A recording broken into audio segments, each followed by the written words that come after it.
Since the armed conflict in 2011, Libya has been beset by chaos. Without a unified government, various armed groups have taken advantage of the power vacuum. The North African nation remains divided among 2 parliaments and 3 administrations, none of which seem to be able to control their territories.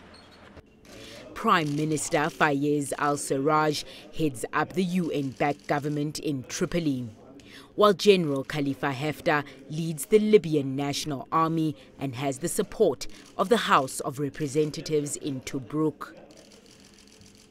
In December 2015, the 2 rival parliaments signed a deal to form a unity government.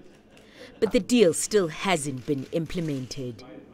Significantly, it provided no role for General Haftar.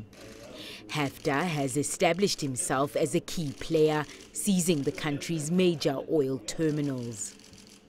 He and the House of Representatives in Tobruk have refused to recognize the authority of the Government of National Unity in Tripoli. They maintain it's a regime imposed by Western powers. Egypt, Tunisia and Algeria are among the countries that have supported UN negotiations and tried to reconcile the rival factions. Thuli Tshabalala, CGTN. Right now, let's get you more on that. Yasser Hakim joins us now live from our Cairo studios. Yasser, the talks in the UAE between these 2 leaders of Libya's 2 factions, rival factions, could possibly lead to a major breakthrough. What more can you tell us about this development at this time?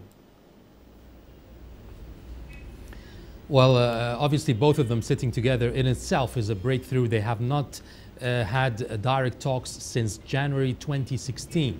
That's more than a year. They have refused to sit together, and several attempts to get them on the table have failed throughout the last year. So being together and discussing the future of Libya is in itself a big step towards bringing back security to the country. Now, the statement has been issued in the last hour or so, where they said that it's a joint statement where they said that they will work together on retaining peace to Libya, to stop any attacks from both sides, from any side, ceasefire, if you may call it, in the south of the country. That's where forces from both sides have been hitting each other, skirmishes between the 2 forces in the last couple of weeks. Now there's a ceasefire.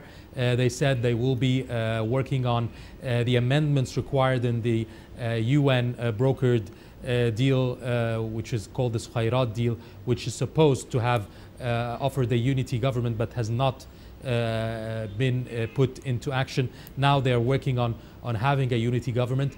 They've also stressed the importance of having a unified army, and this is a focal point of the differences between both sides. Each side has its own army, but the National Army of the Libya's National Army, led by Khalifa Haftar, is considered by many as the legitimate army of Libya.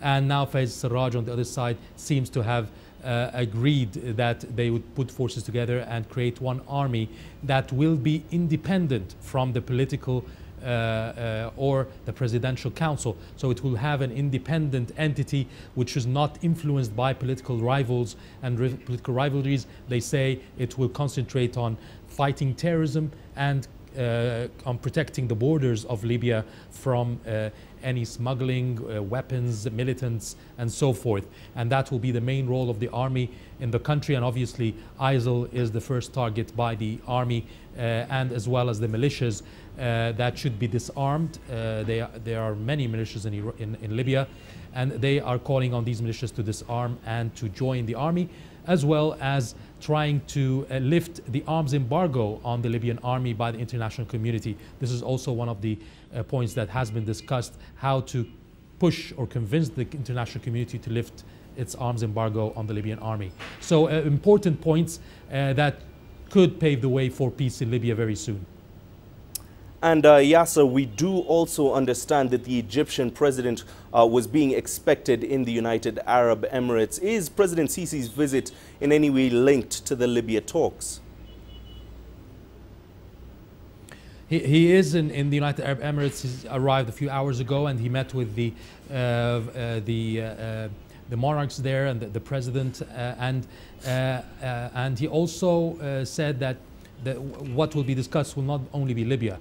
There's a host of issues in the Middle East that concerns both sides. There's the Syrian conflict, there's the Iraq, there is Yemen, and obviously the influence of Iran in the region, and as well as Libya being part of the equation. So the Egyptian president's visit is more comprehensive concerning the hot spots in the region, not just Libya, but obviously Libya will take part in their discussions.